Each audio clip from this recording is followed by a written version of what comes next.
Pemirsa, apa urgensi pembangunan rumah sakit khusus COVID-19 dan bagaimana ketersediaan anggaran untuk pembangunan ini? Untuk membahasnya kami telah terhubung dengan Wakil Ketua Komisi 9 DPR RI, Bapak Emmanuel Melkiades Laka. Selamat malam, Pak Melki. Selamat malam, Mbak.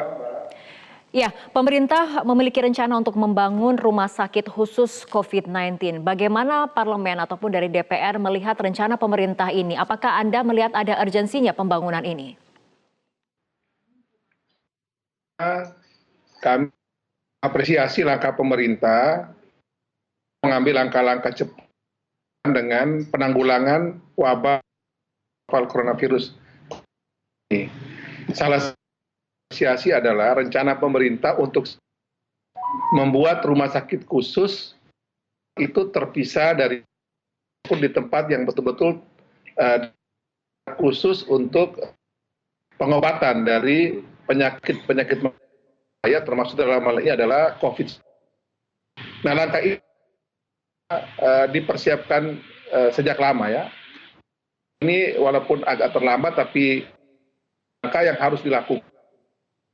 Sehingga kalau penyakit-penyakit semacam diantisipasi. Ini penyebaran dan juga penanggulangan dari penyakit menular semacam ini dalam hal ini novel coronavirus. Jadi kami apresiasi langkah pemerintah dan semoga ini segera cepat diputuskan dan dikerjakan. Oke, tapi ada kemudian yang berpandangan ini kan sudah ada 137 rumah sakit rujukan di 34 provinsi. Kenapa strategi untuk melengkapi dan meningkatkan fasilitas di Vaskes yang sudah ada kemudian tidak menjadi pilihan? Bagaimana parlemen ataupun DPR melihat hal ini? Jadi 137 ya, awalnya 100 ya. 100 itu memang sejak lama menjadi rumah sakit rujukan waktu kita mengalami SARS ya. Nah, kemudian dalam perkembangan terbaru, beberapa rumah sakit yang lain, baik rumah sakit pemerintah ataupun swasta juga punya kapasitas dan kemampuan yang sama, kemudian sudah 137. Dan kami pikir bahwa selain yang rumah sakit yang bersifat umum ini, karena rumah sakit yang bisa menanggulangi penyakit menular berbahaya ini, itu dia adalah rumah sakit umum, bukan rumah sakit khusus yang memang dipersiapkan menangani penyakit menular berbahaya semacam ini. Sehingga wacana dan kehendak pemerintah ini, baik untuk saat ini dan ke depan ini harus kita dorong dengan sungguh sehingga tetap bahwa kita mempersiapkan kapasitas kemampuan baik itu tenaga, baik itu alat, baik itu sarana prasarana dan berbagai hal yang dibutuhkan di 137 rumah sakit ini. Tapi untuk jangka panjang memang membuat rumah sakit khusus di Jalan Batan ini harus betul-betul sungguh menjadi perhatian serius dan harus kita kerjakan dalam waktu cepat. Gitu. Oke, dukungan dari DPR seperti apa? Apakah dari segi anggaran atau bagaimana? Yang pasti kami kan punya 3 fungsi ya, fungsi pengawasan, penganggaran, dan juga fungsi membuat regulasi. Nah, dalam konteks anggaran tentu kami akan mendorong bukan cuma Kementerian Kesehatan nantinya, tapi juga kementerian terkait lain, termasuk juga dalam hal ini Kementerian Keuangan, agar belajar dari pengalaman novel coronavirus ini, kita betul-betul mempersiapkan diri dalam hal menghadapi kondisi-kondisi yang sangat spesial semacam ini. Dan pasti DPR RI bukan cuma Komisi 9, tapi yang pasti komunikasi kami dengan pimpinan DPR RI yang lain akan mempersiapkan dukungan yang dibutuhkan untuk pemerintah bisa betul-betul pada posisi yang full power untuk menghadapi novel coronavirus. Jadi DPR pasti akan mendukung sejauh memang itu dalam rangka kita menangani novel coronavirus di seluruh Indonesia, termasuk membangun rumah sakit di Pulau Galang atau di Batam. Ya, selain kemudian rencana pembangunan rumah sakit khusus COVID-19 ini, bagaimana DPR kemudian juga mengawal pemerintah untuk tetap melakukan upaya promotif, preventif, dan juga konsultatif terkait menghadapi situasi penyebaran virus corona? Saya tadi terakhir masih komunikasi dengan Dr. Saril, yaitu Dirut RSPI, Sulianti Saroso.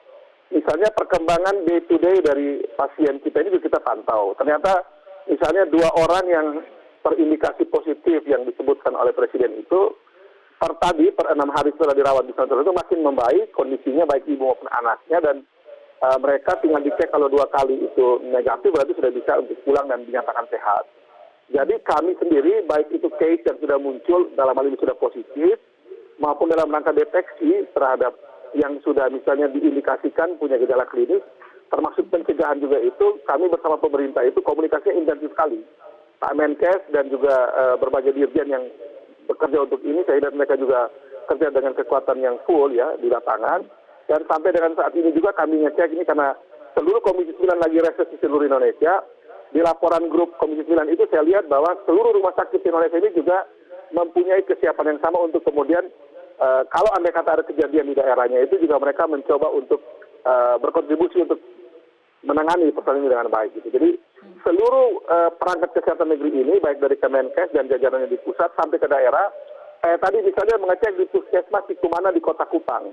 Ternyata puskesmas ini, sekali lagi ini level puskesmas ya, itu punya alat untuk bagaimana bisa mengecek swabnya dari pasien itu di tenggorokan dan di hidung itu kemudian hasilnya itu bisa dikirim juga ke Jakarta. Jadi ternyata persiapan kita ternyata di beberapa daerah Indonesia ini termasuk juga kayak di Kota Kupang ini juga ternyata mereka siap untuk kemudian mengecek dan kemudian mengirimkan hasilnya ke Litbangkes untuk dicek apakah orang ini positif atau negatif gitu.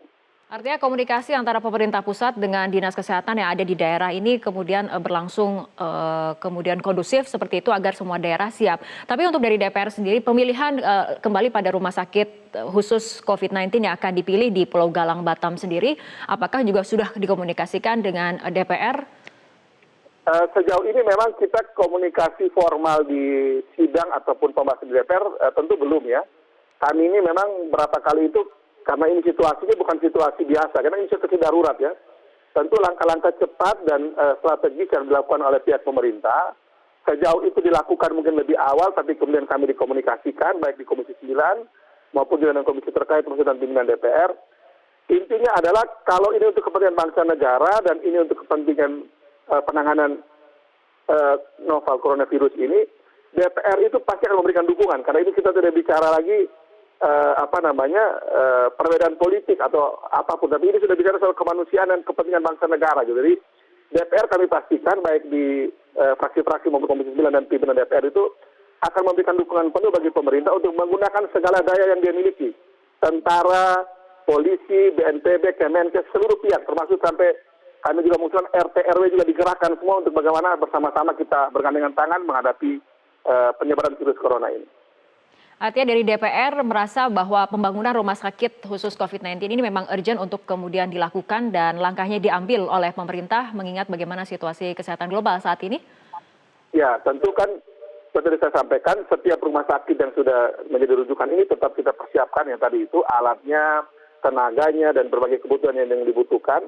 Tapi juga kalau andai kata ya kita tidak berpikir bahwa itu akan terjadi, tapi kita mengantisipasi. Kalau andai kata ternyata ini menjadi eskalasi yang cukup tinggi misalnya, nah rumah sakit khusus untuk penanganan ini di Galang Batam ini menjadi tempat semacam isolasi bagi kelompok tertentu yang memang kalau memang angkanya itu makin mengkhawatirkan yang positif ya.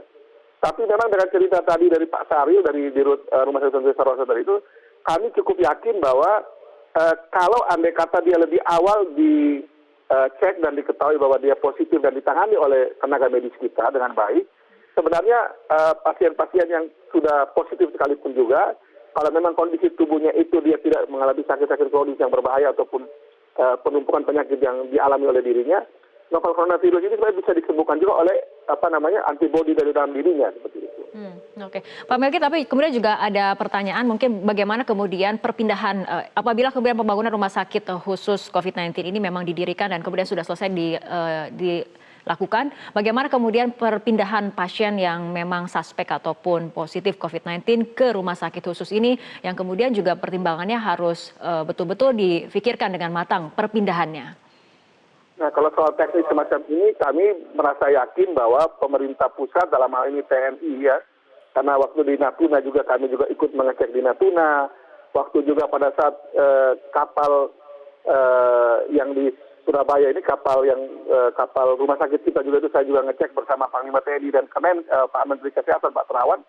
Kami berpikir bahwa memang TNI kita dan jajarannya termasuk BNPB itu pasti punya cara teknisnya bagaimana kalau ada situasi semacam ini untuk membawa ke Galang, dengan pengalaman kita bawa ke Natuna kemarin, kemudian dengan pengalaman kita di Pulau Sebaru di Kepulauan Seribu itu, maupun juga ketika kita bisa menggeser dari laut ke kapal rumah sakit kita, kami yakin bahwa secara teknis TNI dan juga berbagai jajaran terkait, Menteri Kesehatan dan BNPB sudah punya skenario dan mungkin tidak bisa diungkapkan kepada publik karena tentu mungkin beberapa di antaranya masih harus mereka sepakati dulu teknis apa yang mereka akan putuskan nanti. Oke, baik, terima kasih Bapak Emmanuel Melkiades Laka, Wakil Ketua Komisi 9 DPR RI telah bergabung bersama kami malam hari ini.